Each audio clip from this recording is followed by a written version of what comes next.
Where do I position myself when it comes to languages? I'm not a professional. I'm not a professional linguist. I'm not someone who knows many languages. And to tell you the truth, yes, I have a certificate in order to teach English as a second language, and I've been dealing with this for a long time. I decided I had better fish to fry than tilting at windmills, because teaching English in Italy is like that. People are convinced that's an easy language. It's not easy at all, but it's easy to, well, if you don't care about the right pronunciation, right grammar, but just to get understood, you can get understood if you make a lot, even if you make a lot of mistakes. Well, I position myself among those who, among whom, because there are not many of them. Okay, I know how usually language are learned, because I still am a language learner. I have been trying to teach English and Italian for a long time, and I've been dealing with every kind of people in real life. I'm not here to boast language skills like many people do. I'm not here to speak the language you're not learning. This video is in English. I will upload another in Italian. And when I teach Italian, I tend to speak Italian. When I try to teach something of English, I speak English, because the secret is to speak the language of the learner is learning, not speaking the language that the learner already knows. That is his or her native language, or the language he used to learn the other language that they supposedly know well enough to use it as an intermediate language. I don't believe in intermediate language. I believe in a full immersion. Obviously, full immersion means a targeted language. So, it means you should understand 80 or 90% what you're listening, and the 20 or 10% of new language is what you are learning. So there is an amount of effort, or sometimes you just repeat what you've been doing, or sometimes there's a lot on your plate, but not so much that you get lost. If you get lost, it's no use. It goes over your head. You can stay. I've been listening to people speaking Chinese on the bus here in Rome a long time, and I didn't understand anything because I didn't have the key. If I hear Romanian, because it's closer to Italian, I have something of a key. So if they repeat the same things, I can little by little understand a little bit, even if there is no explanation. If the Romanian person know language well enough so he can graduate what he says, they can formulate and phrase his language in a way that is understandable for me through realia and whatever, I can understand. A lot of what I see online is sheer, unadulterated, learning-wise bullshit. They tell you how language works, how the grammar works. Well, you end up being a teacher of a language that you don't know how to speak, and you don't know, you're not able to understand in real time. I try to speak Greek, and apparently I speak it quite well. I don't speak it well, but I know the basics, and when I say basics, not basics, some thousands words, in the order of thousands. Yes, thousands words, but that is not very much for a language. Say, I don't know, let's say 2,000, but 2,000, but these are words that I really need. You can learn also some strange words if they are part of what you really do. So, for example, it's not very important to learn a solid top in a language, but since I deal with, not in, with guitars, and I wanted to buy a bouzouki, I know it, Kapaki, Massif, Kapaki is solid top. Is it important? Well, not really, but for me it is. So you learn the language, basic language that everybody would learn, and plus, on top of that, you learn the language that you need. Just a second.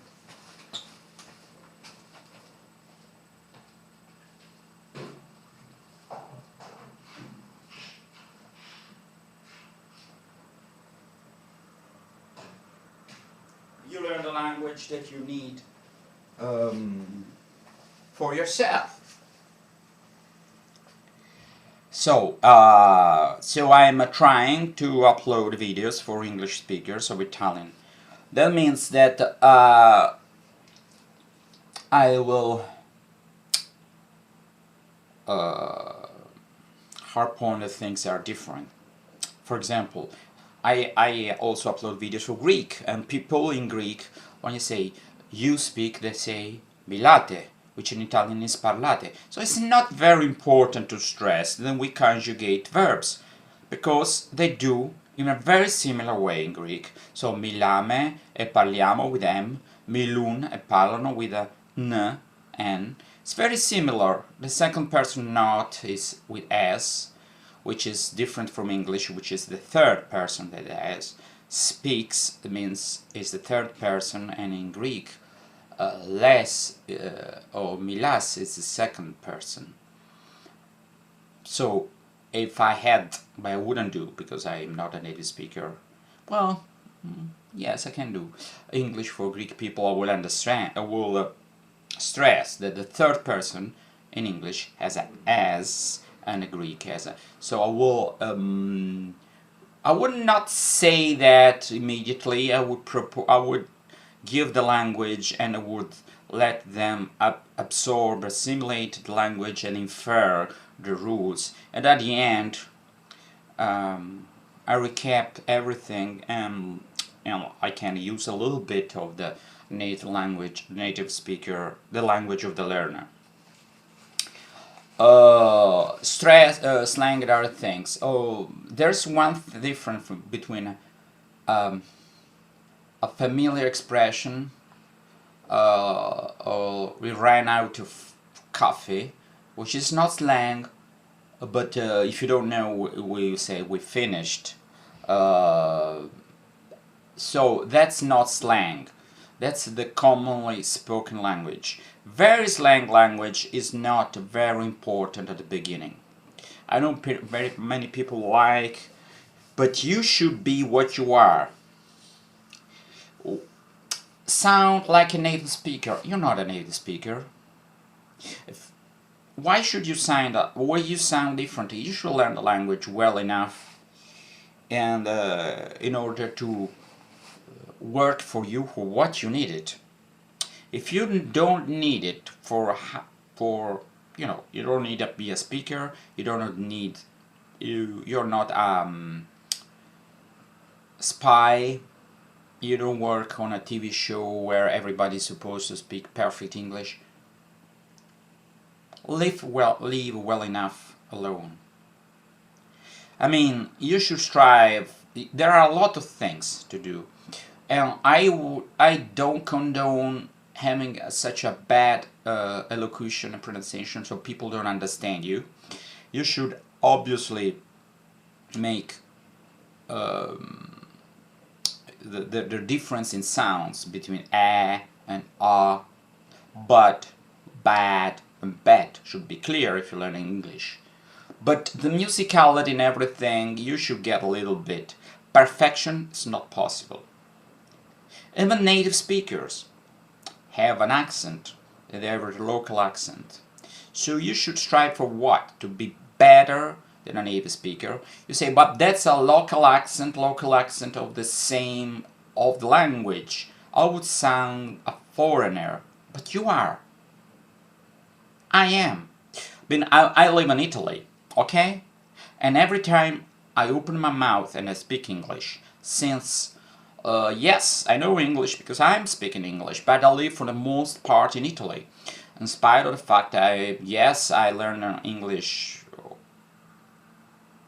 almost like a native language as a child. I've been living here, and I lived in France, and I didn't live in Greece, but I've been there several times. And every time I speak, there is an influence of what I've been doing in my life, where I lived, where I've been living, and what language I've been exposed to.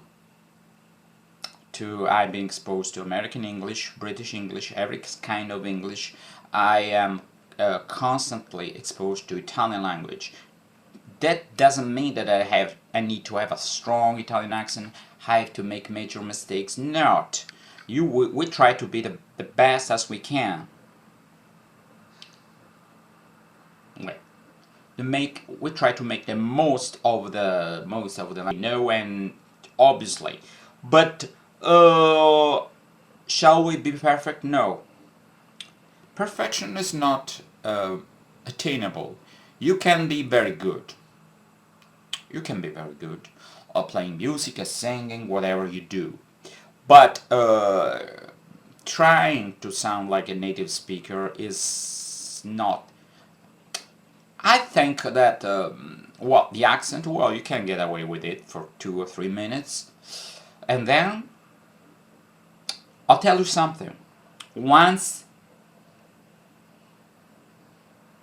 they peg you as a native speaker, whatever you say afterwards, and you will surely let the cat out of the bag. The way you speak will give away the fact that you're not a native speaker, or you've been living abroad for many, many years. Even native speakers who really learn a second language, and they practice and they use every day, and they, as let's say, give up the first language as a common means to write notes, to do whatever they do. They use YouTube and watch things in the language they use. They get a little bit. They can sound as strange to other native speakers who still live in the native country. That's normal. That's normal, because that's something I say as a man. Our brain tend to retain and to use not what we tell it or him.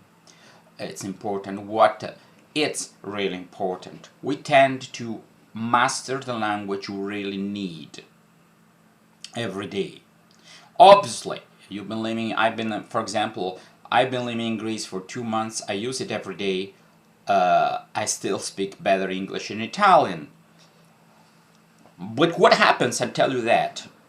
Speaking a language well is one thing, but sometimes the language comes first to your mind and to your mouth, so to speak. It's the language you use every day. So for example, I lived in France.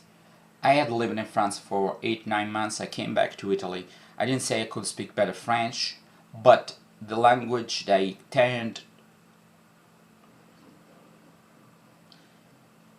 Yes.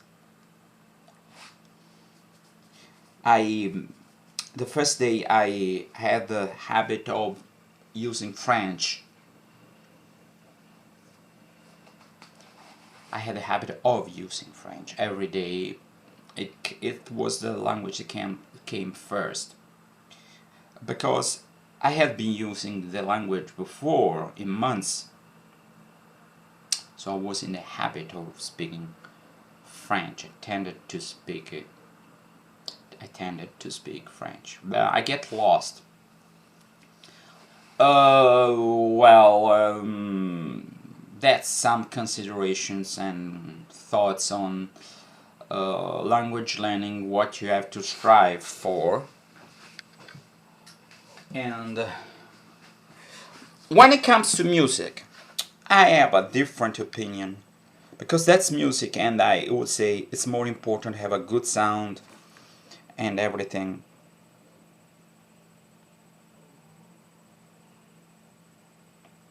Uh, but language is more a means to communicate than aesthetically